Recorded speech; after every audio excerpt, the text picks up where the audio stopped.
Welcome to my channel healthy cooking passion. ఈరోజు నేను కాకరకాయతో recipe చేయబోతున్నాను. ఇది ఎవరు చేసినట్టు అనిపించలేదు యూట్యూబ్లో. ఇది ఒక 10 years బ్యాక్ ఒక ఆంటీ దగ్గర నేను నేర్చుకున్నాను.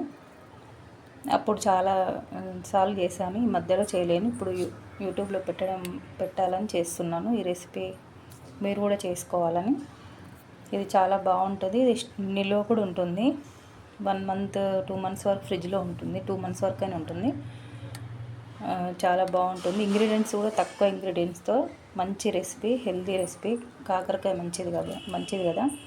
కాకరకాయలు 1/2 kg ఉంటాయి. ఇవి ఇలా చిన్న చిన్నగా కట్ చేసుకోవాలి. పైన కూడా ఏం తీయలేదు, అలాగే కడిగేసి తూర్చేసి కట్ చేశాను. అలాగే ఒక పెద్ద నిమ్మకాయ సైజ్ అంతా చింతపండు, ఇది కూడా ఒక నిమ్మకాయ సైజ్ అంత. ఇంత బెల్లం ఇందులో ఎక్కువ వేసుకోవాలి. ఇంగువ, అలాగే ఎండుమిర్చి, కారానికి సరిపడా ఎండుమిర్చి, ఒక చిన్న స్పూన్తో జీలకర్ర, 1/2 స్పూన్ మెంతులు. వీటితో మనం ఇప్పుడు రెసిపీ చేద్దాం. కాకరకాయలలో కొంచెం సాల్ట్ వేసుకోవాలి. సాల్ట్ వేసుకొని అలాగే పసుపు కూడా వేసుకొని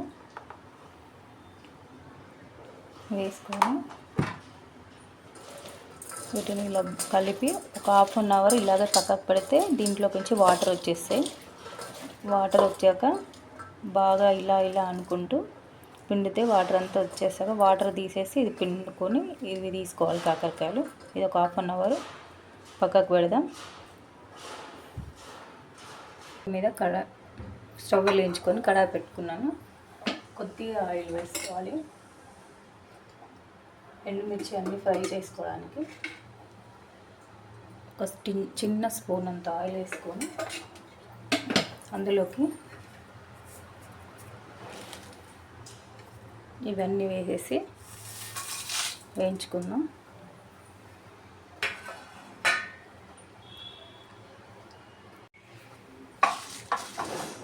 ఇది మంచి కలర్ వచ్చే వరకు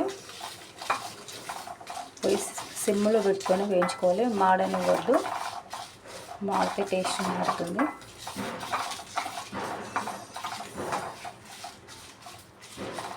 ఇది చాలా బాగుంటుంది. పిల్లలు కూడా తింటారు. బెల్లం ఎక్కువ వేస్తున్నాం కదా, స్వీట్గా ఉంటుంది, చేదు కూడా ఎక్కువ ఉండదు. ఇది రోట్లో వేసుకొని దంచుకొని చేసుకుంటారు, కానీ ఇప్పుడు ప్రజెంట్ నేను మిక్సీలో వేస్తున్నాను. అప్పుడు రోట్లో వేసి చేశాను. ఇలా కలర్ వచ్చే వరకు వేయించుకున్నాం. వేగిపోయాయి చూడండి, మంచి స్మెల్ వస్తుంది వేగినట్టు. కలర్ కూడా చేంజ్ అయ్యాయి. ఇవి చల్లార్చుకొని మిక్సీలో వేసుకున్నాం.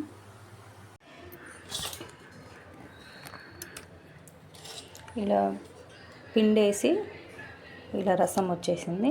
ఇది పారేసుకుందాం. ఇలా తీసుకొని దీన్ని కడాయిలో వేసి ఫ్రై చేస్తున్నాం. ఇప్పుడు కడాయిలో కొంచెం ఆయిల్ వేసుకుందాం. దీంతో ఒక 1/2 పావు వేసాను. వేసి స్టవ్ వేయించుకున్నాం.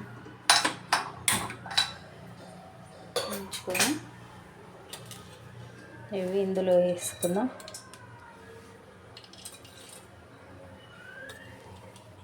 వేసి ఆ తడి అంతా పోయే వరకు వేయించుకుందాం. ఈ తడి అంతా పోయే వరకు కొంచెం మగ్గినట్టు అవుతాయి. ఇలాగే మూత పెట్టకుండా వేయించుకోవాలి. ఇలా మిక్సీ జార్లో వేయించుకున్న ఎండుమిర్చి, జీలకర్ర, మెంతులు ఇవి వేసుకున్నాం. ఇవి వేసుకొని అలాగే కొంచెం సాల్ట్ వేసుకున్నాం. రాళ్ళు వేస్తున్నాను. దీని సరిపోకపోతే మళ్ళీ టేస్ట్ చూసి వేసుకుందాం. ఇది పౌడర్ లాగా చేసుకోవాలి. ఇలా పౌడర్ లాగా అయింది. ఇందులోకి బెల్లం వేసుకోవాలి. అలా బెల్లం, చింతపండు వేసుకొని ఇది కూడా మిక్సీ పట్టుకుందాం. అవసరమైనప్పుడు ఈ చింతపండు వాటర్ వేసుకొని మిక్సీ పట్టుకోవాలి. ఇలా ఫైన్ పేస్ట్ చేసుకున్నాం. ఇప్పుడు కడాయి ఇవి కొంచెం వేగాయి. ఇంకా కొద్దిగా కలర్ చేంజ్ అవ్వాలి. కలర్ చేంజ్ అయ్యాక చూపిస్తాను. ఇలా పొయ్యి సిమ్లో పెట్టుకొని ఒక 10 మినిట్స్ వరకు వేయించుకోవాలి. ఇలా వేయించుకున్నాం. కొంచెం బాయిల్డ్ అయింది, అన్నీ వేగాయి మంచిగా. ఇప్పుడు స్టవ్ ఆఫ్ చేసుకొని చల్లారాక వీటిని కచ్చాపచ్చాగా మిక్సీకి వేసుకుందాం.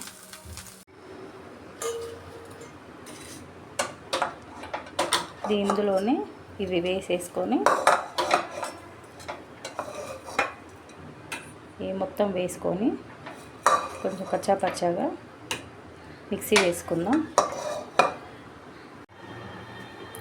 ఇలా అదే కడాయి పెట్టుకుందాం. స్టవ్ వెలిగించుకొని ఇందులోకి ఆయిల్ వేసుకుందాం.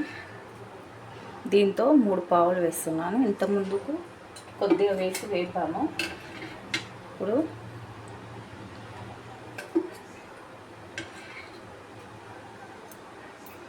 ఆయిల్ వేసాక ఇందులోకి ఇది కొంచెం హీట్ అవ్వాలి. మనం కాకరకాయని కచ్చాపచ్చాగా అయితే వేసుకొని అందులోనే ఈ కారం ముద్ద అంతా కలిపి పెట్టుకున్నాను. ఇప్పుడు ఇందులోకి ఎక్కువ ఇంగ్రీడియంట్స్ ఏంటో కొంచెం ఆవాలు వేసుకోవాలి. ఆవాలు, ఇందులోకి జీలకర్ర ఆల్రెడీ వేసాము. ఇంకా పప్పులు అలాంటివి ఏమీ వేసుకోవద్దు. ఇది కొంచెం హీట్ అయ్యాక కొంచెం చిట్టపట్టమన్నాక ఇంగువ వేసుకోవాలి. వెల్లుల్లిపాయలు కూడా వేసుకోవద్దు. ఇంగువ వేస్తున్నాం కదా, ఇంగువ ఫ్లేవర్, వెల్లుల్లి ఆయిల్ వేస్తే ఇంగువ ఫ్లేవర్ అంతా బాగుంది. ఇంగు వేసినప్పుడు వెల్లుల్లిపాయలు వేసుకోవద్దు. 1% కొంచెం ఇంగు వేస్తున్నాము. కొంచెం ఇంగు ఎక్కువ పడుతుంది. ఇప్పుడు అది కొంచెం ఇంగువ ఆవాలు వేగాక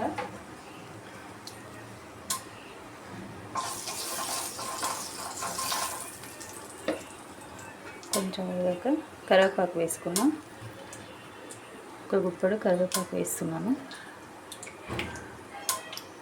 చిటపట మంచిగా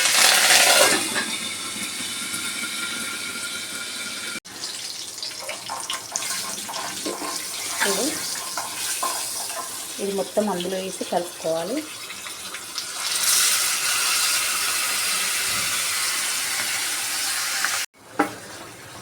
ఇది స్టవ్ అలాగే ఉంచుకోవాలి. అంతా వేసుకొని ఇది ఇప్పుడు కొంచెం టేస్ట్ చూడాలి, ఉప్పు సరిపోయిందా లేదా.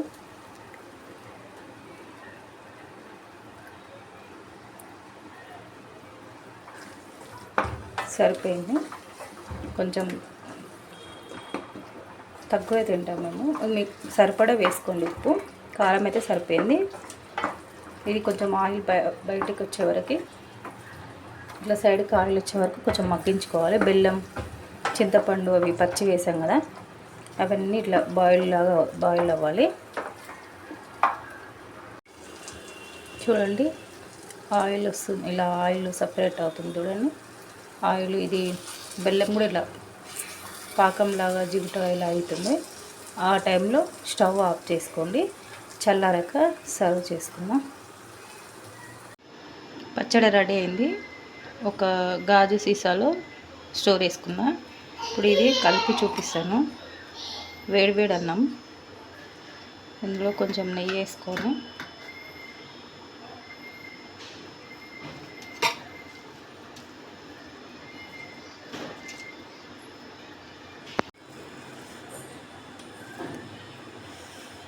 టేస్ట్ చెప్తాము.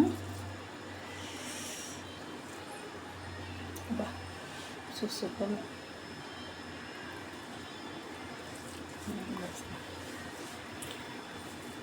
ఇట్లా